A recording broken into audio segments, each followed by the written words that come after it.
성경 말씀 출애굽기 14장 16절 말씀부터 31절 말씀까지 같이 봉독하도록 하십시다.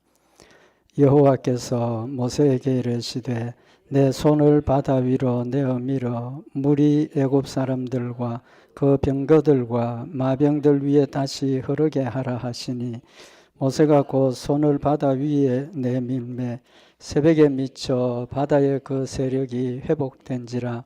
애굽 사람들이 물을 거스려 도망하나 여호와께서 애굽 사람들을 바다 가운데 엎으시니 물이 다시 흘러 병거들과 기병들을 덮되 그들의 뒤를 쫓아 바다에 들어간 바로의 군대를 다 덮고 하나도 남기지 아니하였더라. 그러나 이스라엘 자손은 바다 가운데 육지로 행하였고 물이 좌우에 벽이 되었더라. 그날에 여호와께서 이같이 이스라엘 애굽 사람의 손에서 구원하시매 이스라엘이 바닷가에 애굽 사람의 시체를 보았더라. 이스라엘이 하나님께서 애굽 사람들에게 베푸신 큰 일을 보았으므로 백성이 여호와를 경외하며 여호와 그 종 모세를 믿었더라. 아멘. 우리 오늘 이 본문 말씀은 우리 너무 잘 아는 말씀입니다. 하나님께서 애굽에서 종살이하고 있던 이스라엘 백성들을 약속하신 대로 모세를 보내셔서 구출해 내셨죠. 바로가 완강하게 거역을 했지만 하나님께서 마지막 능력을 행하시고 항복을 하고 이스라엘 백성들이 애굽을 탈출하게 되었습니다. 가나안 땅을 향해서 가는 그 과정에 제일 먼저 만난 장애물이 홍해죠.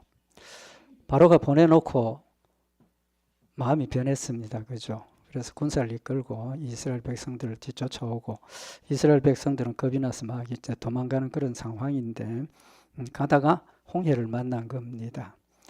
도저히 건너갈 수 없는 그런 상황이죠. 그런 상황에서 하나님께서 홍해를 가르셨습니다. 그죠? 가르고 이스라엘 백성들이 육지로 그 홍해를 건너고 그 다음에 이제 다 건너고 난 뒤에 하나님께서 물을 원상을 회복시키시죠. 그러니까 뒤따라 들어왔던 애굽 사람들은 그 물에서 다 죽었습니다. 그죠? 다 죽고 그래서 오늘 여기 본문 말씀에 보면 30절에 그날에 여호와께서 이같이 이스라엘을 애굽 사람의 손에서 구원하심에 이스라엘이 바닷가에 애굽 사람의 시체를 보았더라. 뒤따라왔던 물에 들어갔던 그 모든 애굽 군사들은 다 죽었다는 겁니다. 그 시체를 이스라엘 백성들 눈에 보여주신 겁니다. 그래서 오늘은 하나님께서 이 홍해를 건너게 하신 건넌 의미에 대해서 영적인 의미에 대해서 좀 말씀을 상고를 하려고 합니다. 하나님께서 이스라엘 백성들을 애굽에서 나오게 하시는 것은 구원이죠. 그죠? 영적으로 구원입니다. 구원의 시작이 되고 그 다음에 홍해를 건너면서 하나님이 하신 구원의 역사가 완성이 되었다는 의미를 지금 우리에게 교훈을 하시는 겁니다. 이제 말씀드린 것처럼 출애굽기 14장 30절에 이스라엘 백성들이 애굽 사람, 군사들 죽은 모습을 보게 하신 것은 영적인 의미를 우리에게 교훈을 하시는 겁니다. 첫째로 오늘 여기 홍해를 건너게 하신 영적인 의미가 뭐냐 하면 우리에게 세례의 의미를 교훈을 하시는 겁니다. 세례는 누가 받습니까? 세례. 예수 믿는 믿음을 고백을 하고 그 다음에 성도들 앞에서 내가 예수 믿습니다. 그리고 세례를 베풀고 받습니다. 그죠? 그래서 세례는 내 믿음의 공적인 고백입니다. 내가 하나님의 자녀가 되었고 예수님이 나의 구주가 되었습니다 하는 것을 하나님 앞에서 성도들 앞에서 고백하는 공적인 의미가 있는 겁니다. 오늘 이 세례의 의미를 지금 홍해를 건넌 이 일을 통해서 우리에게 구체적으로 그 의미가 뭔가를 지금 교훈을 하시는 겁니다. 고린도전서 10장 1절에 보면 형제들아 너희가 알지 못하기를 내가 원치 아니하노니 우리 조상들이 다 구름 아래 있고 바다 가운데로 지나며 모세에게 속하여 다 구름과 바다에서 세례를 받고 그랬습니다. 세례를 받고. 그러니까 하나님께서 구름 기둥을 구름 기둥으로 이스라엘 백성들을 이끌어 인도하시고 또 그 홍해를 건너가게 하신 것은 세례를 받은 것이라고 우리에게 교훈을 하고 있는 겁니다. 그래서 홍해를 걷는 그 의미는 세례의 영적인 의미, 세례가 어떤 의미가 있는 것인가 하는 것을 우리에게 교훈을 하시는 말씀입니다. 첫 번째, 이 홍해를 건너게 하시는 그 의미는 깨끗게 하신다는 겁니다. 깨끗게 하신다는 것. 그래서 이스라엘 백성들이 이 홍해를 건너간 것이 육지를 밟고 땅을 밟고 지나갔지만 양쪽에 물이 벽이 되어서 서 있었죠. 그죠? 그러니까 물 가운데로 지나간다는 의미를 지금 말씀을 하시는 겁니다. 그래서 이 오늘 세례의 의미는 씻음의 의미를 우리에게 교훈을 하시는 겁니다. 성경에 특별히 구약 성경에 물과 씻음에 대한 의미를 우리에게 명백하게 교훈을 하시는 부분들이 뭐냐 하면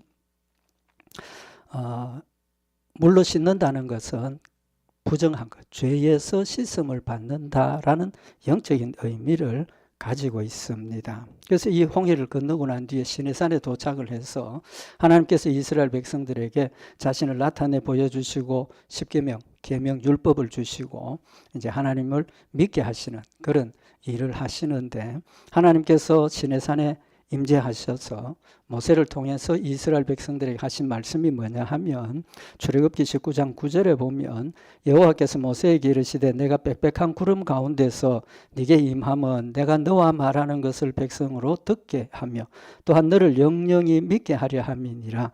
모세가 백성의 말로 여호와께 고하였으므로 여호와께서 모세에게 이르시되 너는 백성에게로 가서 오늘과 내일 그들을 성결케 하며 그들로 옷을 빨라고 명령을 하시는 겁니다. 예비하여 제3일을 기다리게 하라. 이는 제3일에 나 여호와가 온 백성의 목전에 시내산에 강림할 것임이니라.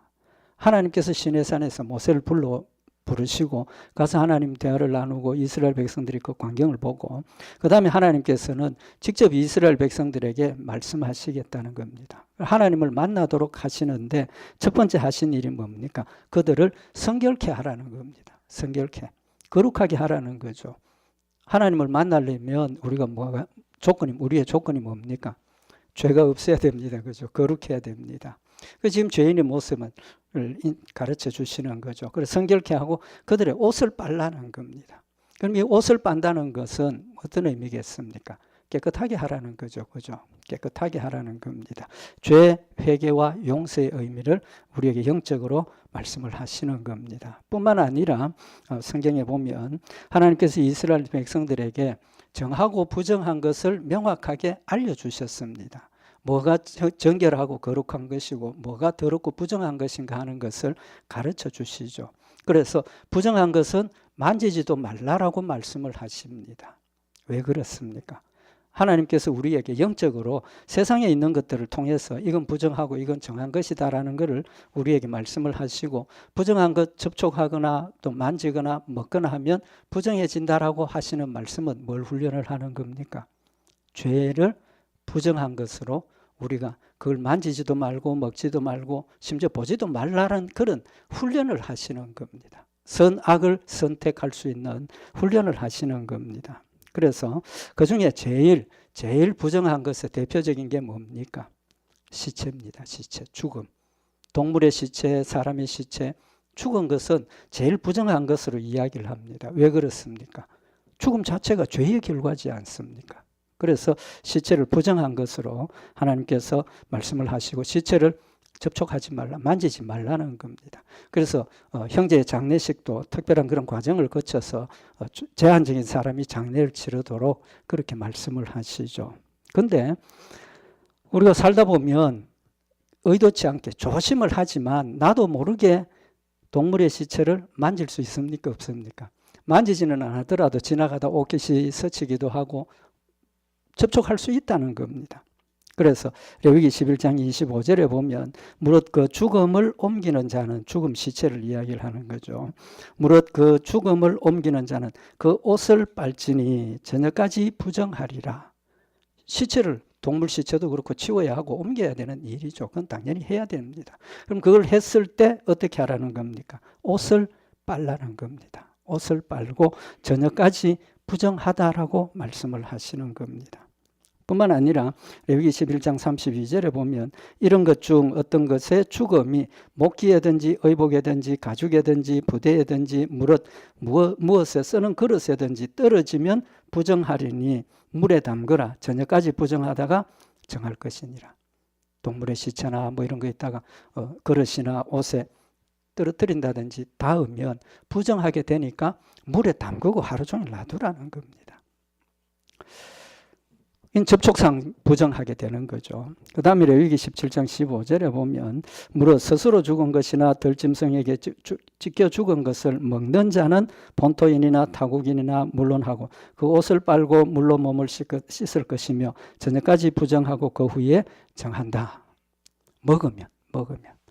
근데 그러면 죽은 동물 우리 고기 먹습니까?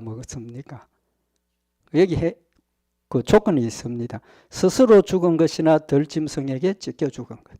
사람이 먹기 위해서 하나님께서 고기를 먹으라고 음식으로 주셨으니까 먹기 위해서 도살한 것은 제외입니다. 스스로 죽은 것, 뭐 짐승이 다니다가 어떻게 사고로 죽는다든지 또 서로 싸워서 죽는다든지 그런 죽음은 먹지도 말고 버리라는 겁니다. 근데 이건 좀 다른 이야기지만 그 짐승을 이스라엘 백성들만 먹지 말라 그랬어요. 이방인에게는 팔아도 된다 그럽니다. 성경에. 그러니까 이스라엘 백성들의 거룩한 백성임과 그들이 얼마나 하나님 앞에 정결하고 거룩해야 되는가 하는 것을 교육을 하시고 훈련하시는 겁니다. 그 다음에 이제 하나님께서 제사장들을 세우시는데 제사장들 위임식 때 그 과정을 기록을 하고 있는데 출애굽기 40장 7절에 보면 또 물두멍을 회막과 단 사이에 놓고 그 속에 물을 담고 그 다음에 너는 또 아론과 그 아들들을 회막문으로 데려다가 물로 씻기고 아론에게 거룩한 옷을 입히고 그에게 기름을 부어 거룩하게 하여 그로 내게 제사장의 직분을 행하게 하라. 제사장 그냥 너 제사장 됐으니까 하라. 그게 아니고 제사장으로 지명을 하시고 하나님께서 그 제사장의 사명을 주실 때 물로 씻기고 기름을 붓고 그렇게 안수를 하고 제사장의 직분을 행하게 하라는 겁니다. 왜 물로 씻깁니까? 옷도 갈아입게 합니까? 부정하게 된 것들을 씻기는, 그러니까 죄의 용서와 구원의 의미를 우리에게 교훈을 하시는 거죠. 세 번째는 제사장들이 성소 지성소에 들어가서 제사를 드리러 들어갈 때 출애굽기 40장 30절에 보면 좀 전에 봉독해 드렸는데 7절에도 그렇고 그가 또 물두멍을 회막과 단 사이에 두고 거기 씻을 물을 담고 회막과 단 성소와 지성소 사이에 뭘 두라는 겁니까? 물두멍, 그 물 담는 그릇을 두라는 겁니다. 그 이유는 뭡니까? 자기와 아론과 그 아들들이 거기서 수족을 씻되 그들이 회막에 들어갈 때와 단에 가까이 갈 때에 씻었으니 여호와께서 모세에게 명하신 대로 되니라. 하나님께 들어가기 전에 미리 옷도 다 갈아입고 제사장 제사 드리러 갈 때 속죄의 제사를 다 드리고 들어갑니다. 그죠? 그럼에도 불구하고 그 안에 들어가서조차도 손을 씻고 그 다음에 하나님 앞에 더 지성소로 들어가서 제사를 드리도록 하라라고 말씀을 하고 있는 겁니다. 그러니까 물의 의미를 우리에게 명확하게 교훈을 하시는 거죠. 그러니까 세례를 베푼다는 것은 이 홍해를 지나간 것처럼 우리가 물로 씻음을 받았다는 겁니다. 우리가 물로 씻었으니까 뭡니까? 거룩한 백성이 되었다는 의미를 지금 말씀을 하시는 겁니다. 그래서 때로는 물로 씻을 수 없는 그런 경우에는 뿌린다고. 그래서 에스겔서 36장 25절에 맑은 물로 너희에게 뿌려서 너희로 정결케 하되 곧 너희 모든 더러운 것에서와 모든 우상을 섬김에서 너희를 정결케 할 것이며 라고 말씀을 하셨습니다.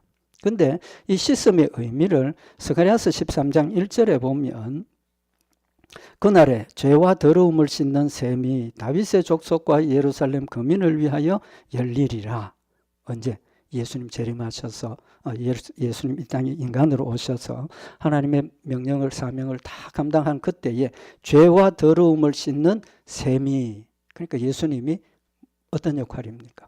우리의 죄와 우리의 더러움을 씻어주는 샘이 되셨다는 겁니다. 거기서 샘의 물이 흘러나와서 우리를 씻어주시고 정결케 하는 그런 의미를 말씀을 하시는 거죠. 그래서 에베소서 5장 26절에 보면 이는 곧 물로 씻어 말씀으로 깨끗하게 하사 거룩하게 하시고 예수 그리스도의 보혈로 우리를 씻어주시고 믿음으로 우리가 그 말씀을 받아들여서 말씀대로 순종하는 그 말씀으로 깨끗하게 하시는, 순종하게 하셔서 깨끗하게 하시는 그 의미를 우리에게 교훈을 하고 있는 겁니다. 그래서 성경에서 우리에게 물로 씻으라 라고 하시는 물로 씻음의 의미는 죄 씻음의 의미를 우리에게 말씀을 하시는 겁니다. 그래서 이스라엘 백성들이 애굽에서 종살이하고 있다가 나와서 홍해를 건너게 하셔서 제일 먼저 홍해를 건너게 하셨지 않습니까? 홍해를 건너신 의미가 뭡니까? 이제는 애굽에 있던 모든 죄악된 것들을 씻었다는 겁니다. 죄 용서해 주셨다는 겁니다. 그리고 하나님의 거룩한 백성이 되었다는 사실을 선언을 하시는 겁니다.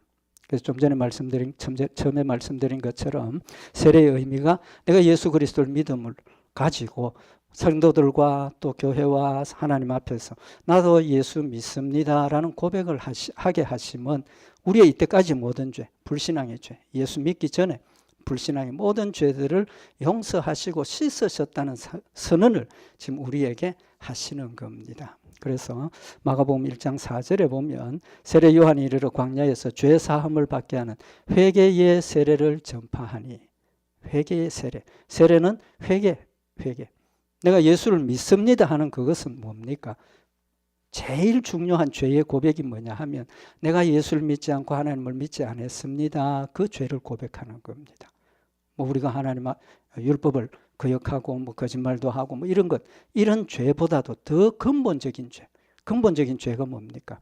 예수를 믿지 않은 죄를 이야기를 하는 겁니다. 그래서 예수 믿으면 믿지 않았던 그 모든 죄, 불신앙으로 행했던 그 모든 죄들을 다 용서해 주시고 하나님의 자녀가 되어서 완벽하게 거룩한 백성으로 세워주셨다는 사실을 나에게 또 성도들 앞에서 증명해 주시고 증거하시는 의미가 있는 겁니다. 그래서 베드로전서 3장 21절에 물은 예수 그리스도의 부활하심으로 말미암아 이제 너희를 구원하는 표니, 물의 의미가 우리를 구원하는 표라고 말씀을 하시는 겁니다. 곧 세례라. 육체에 더러운 것을 제하여 버림이 아니요 오직 선한 양심이 하나님을 향하여 찾아가는 것이다. 중요한 의미입니다. 이제 뒤에 말씀을 드리겠지만 이 세례는 육체에 더러운 것을 제하여 버림이 아니고 뭐라 그랬습니까? 선한 양심이 하나님을 찾아가는 길이다. 하나님을 향해서 찾아가는 길. 세례가 출발이라는 겁니다. 우리의 모든 죄를 용서하시고 거룩한 백성이 되게 하신 걸로 끝이 아니고 그게 뭡니까? 시작이라는 겁니다. 무슨 시작?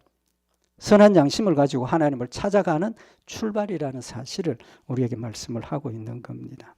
그래서 세례의 의미는 과거를 단절하는, 끊어버리는 것. 그 다음에 천국을 향해서 새롭게 출발하는 그런 두 가지 의미가 있다는 사실을 말씀을 하고 있는 겁니다. 그래서 이 회개의 의미는 서약입니다. 약속, 하나님 앞에 서원하는 겁니다. 무슨 서원입니까? 난 하나님의 백성이 되었고 거룩한 백성이 되었으니까 앞으로 하나님 말씀대로 살겠습니다라는 약속입니다. 우리는 자꾸 세례 받았으면 죄 용서함 받았다는 것만 강조를 하는데 그건 출발이지. 더 중요한 의미는 이제는 하나님의 거룩한 백성으로 살겠습니다라는 선언이고 하나님의 백성으로서 사는 출발점입니다. 중생이라 그러지 않습니까? 다시 태어나는 겁니다. 어린아이에, 갓난아이의 그 상황에서 있는 것이 아니고 그리스도의 장성한 분량까지 자라가는 과정이 우리의 삶이라는 사실을 말씀을 하고 있는 겁니다. 여기 오늘 본문 말씀에 출애굽기 14장 30절에 그날에 여호와께서 이같이 이스라엘을 애굽 사람의 손에서 구원하시매 이스라엘이 바닷가의 애굽 사람의 시체를 보았더라. 이 의미가 뭡니까? 바닷가에서 애굽 사람들, 이스라엘 백성들 뒤쫓아오던 그 사람들이 죽었다는 것, 시체를 하나님께서 보여주신 겁니다. 영적인 의미가 뭡니까? 이스라엘 백성들에게 너희도 이들과 똑같이 애굽에서 살았고 애굽 사람들과 같이 하나님을 알지 못하고 구원받지 못한 백성으로 있었지만 너희들은 이 홍해를 건너고 그들은 죽었다. 그러니까 우리도 죽었다는 거예요. 그 말은 내 옛사람은 죽었다는 겁니다. 거룩한 백성이 되고 다시 중생되어서 하나님의 백성으로 태어나는 그 순간부터 내가 이제까지 하나님을 알지 못하고 믿지 못하고 세상 가운데 살았던 그 옛사람은 이제는 이들이 시체처럼 죽었던 것처럼 우리의 옛사람도 죽었다라는 사실을 우리에게 선언적으로 보여주시는 겁니다. 로마서 6장 6절에 보면 우리가 알거니와 우리 옛사람이 예수와 함께 십자가에 못 박힌 것은 죄의 몸이 멸하여 다시는 우리가 죄에게 종노릇하지 아니하려 함이다. 애굽에 있던 삶은 어떤 사람입니까? 죄의 종노릇하던 사람입니다. 마귀의 종이 되어서 마귀를 섬기고 육신의 욕심을 따라 살던 옛사람이었습니다. 그러나 홍해를 건너는 그 순간부터 깨끗하게 되었고 우리 옛사람은 홍해에서 빠져 죽었던 애굽 사람처럼 내 옛사람은 죽었다는 겁니다. 중생, 죽었다는, 다시 살아났다는 겁니다. 그래서 에베소서 4장 22절에 너희는 유혹의 욕심을 따라 썩어져가는 구습을 쫓는 옛사람을 벗어버리고 옛사람을 벗어버리고 옛사람은 죽여야 된다는 겁니다. 그래서 예수님께서 자기를 부인하고 자기 십자가를 지라고 말씀을 하시고 있는 겁니다. 두 번째는 홍해가 이렇게 갈라져 있을 때는 자유롭게 왔다 갔다 했습니다. 그죠? 자유롭게 왔다 갔다 했습니다. 홍해가 원래로 돌아가고 나서 또 한 가지 의미가 뭐가 생깁니까? 왔다 갔다 할 수 없다는 겁니다. 그렇죠? 홍해가 있을 때는 건너가지도 못했고 갈라지니까 건너갔습니다. 다시 물이 흐르니까 저쪽에서도 이쪽으로 건너올 수 없고 이쪽에서도 저쪽으로 건너갈 수 없다는 겁니다. 완벽한 단절을 이야기를 하는 겁니다. 하나님의 백성이 되게 하신 그 이후로 우리는 옛사람으로 돌아가지 않습니다. 절대로 돌아갈 수도 없고 돌아가지 않는다는 것을 우리에게 교훈을 하시는 겁니다. 그럼 뭐가 생겼습니까? 이미 하나님께서 하나님의 백성으로 삼아주셨고 옛사람으로 돌아가지 않으니까 우리는 어디로 갑니까? 가나안 땅으로 간다는 겁니다. 끝까지 가나안 땅 간다는 거예요. 우리의 신앙생활이 내 힘과 내 노력과 내 정성과 내 기도로 되어지는 것 절대로 아니지 않습니까? 아무리 열심히 기도를 해도 40일 금식 기도하고 나와서 잘할 것 같은데 하루도 못 가서 넘어지는 게 우리의 모습입니다. 왜? 아직도 우리 가운데 우리 주변에 사탄이 살아서 역사하고 또 우리를 넘어뜨리고 공격하고 우리는 완벽하게 하나님 앞에 세워지지를 못했기 때문에 아직도 내 마음 가운데 옛사람이 살아있기 때문에 넘어질 수밖에 없습니다. 그럼에도 불구하고 하나님께서 우리를 홍해를 건너게 하셨기 때문에 어떤 상황에서도 다시는 홍해를 건너가지 않는다는 사실을 지금 우리에게 교훈을 하시는 겁니다. 신실하신 하나님이십니다. 절대적으로 약속하신 것은 끝까지 지키시는 하나님이시라는 사실을 우리에게 교훈을 하고 있는 겁니다. 그럼 이 세례를 하나님께서 건너가게 하시고 그냥 우리를 버려두시는 게 아니라는 겁니다. 이 홍해에서부터 출발해서 가나안 땅까지 이스라엘 백성들을 하나님이 함께 하셨습니까? 안 하셨습니까? 함께 하셨지 않습니까? 함께 하심을 눈으로 보게 하셨습니다. 눈으로 보게 했습니다. 뭘로? 낮에는 구름 기둥, 밤에는 불 기둥. 매일 아침마다 만나를 주시고 하나님 함께 하심을 그들에게 보여주셔서 그들이 낙심하고 원망하고 심지어 하나님을 대적하는 그 순간에도 하나님께서 만나 끊지 않았습니다.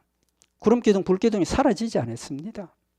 항상 그들과 함께 하셨고 끝까지 그들을 가나안 땅까지 이끌어 가신 하나님이시라는 겁니다.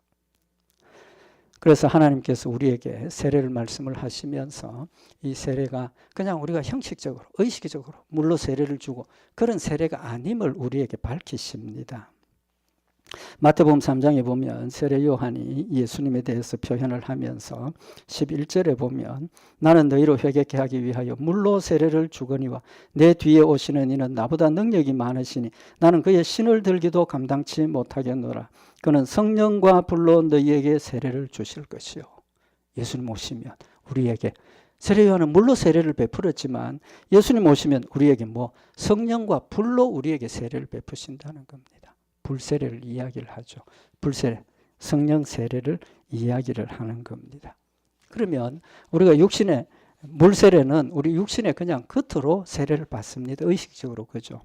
그렇지만 하나님께서 우리에게 믿음을 주시는 그 믿음은, 불세례는 어디에 세례를 주시는 겁니까? 우리 마음에 세례를 주시는 겁니다. 우리 마음에 세례를 주시는 거예요. 그래서 신명기 10장 16절에 보면 그러므로 너희는 마음의 할례를 행하고, 육신의 할례를 이야기하시는 것이 아니라 마음의 할례를 말씀을 하고 계시는 겁니다. 너희는 마음의 할례를 행하고 다시는 목을 곧게 하지 말라라고 말씀을 하십니다. 그런데 성경은 이 할례에 대해서 두 가지를 이야기를 하고 있습니다. 하나는 육신의 할례, 또 하나는 마음의 할례. 마음의 할례. 그런데 성경에 보면 신명기 10장 15절에 여호와께서 오직 내 열조를 기뻐하시고 그들을 사랑하사 그 후손 너희를 만민 중에서 택하심이 오늘날과 같으니라. 그러므로 너희는 마음의 할례를 행하고 다시는 목을 곧게 하지 말라라고 말씀을 하셨습니다. 이스라엘 사람들은 난 지 사흘 만에 남자는 다 할례를 받습니다. 육체의 할례를 받았습니다. 왜? 할례 못 받으면 이스라엘 백성 아니라 그랬으니까. 그렇지만 하나님께서 그들에게 요구하시는 것은 너희는 마음의 할례를 행하라 라고 말씀을 하고 있는 겁니다. 마음의 할례. 그것을 또 다른 말로 뭐라고 표현을 했느냐 하면 예레미야서 4장 4절에 유다인과 예루살렘 거민들아 너희는 스스로 할례를 행하여 너희 마음 가죽을 베고 나 여호와께 속하라. 그렇지 아니하면 너희 행악을 인하여 나의 분노가 불같이 발하여 사르리니 그것을 끌 자가 없으리라. 마음의 할례를 또 다른 말로 뭐라고 표현을 합니까? 스스로 할례를 행하라. 마음의 할례는 내 스스로 한다는 겁니다. 더 이상 설명 안 드려도 아시겠죠? 마음의 할례가 뭔지 아시겠죠? 회개를 의미하는 겁니다. 회개를 의미하는 거예요. 내 마음에 죄악된 것, 부정한 것, 추악한 것, 이런 것들을 자꾸 끊어내는 겁니다. 그래서 하나님께서 주신 말씀을 순종하려고 노력하고 하나님의 뜻을 이루어 가려고 우리가 열심히 노력해야 된다는 사실을 말씀을 하고 있는 겁니다. 그래서 로마서 12장 2절에 너는 이 세대를 본받지 말고 오직 마음을 새롭게 함으로 변화를 받아 하나님의 선하시고 기뻐하시고 온전하신 뜻이 무엇인지 분별하도록 하라. 마음을 새롭게 함을 받는다. 마음이 새롭게 된다.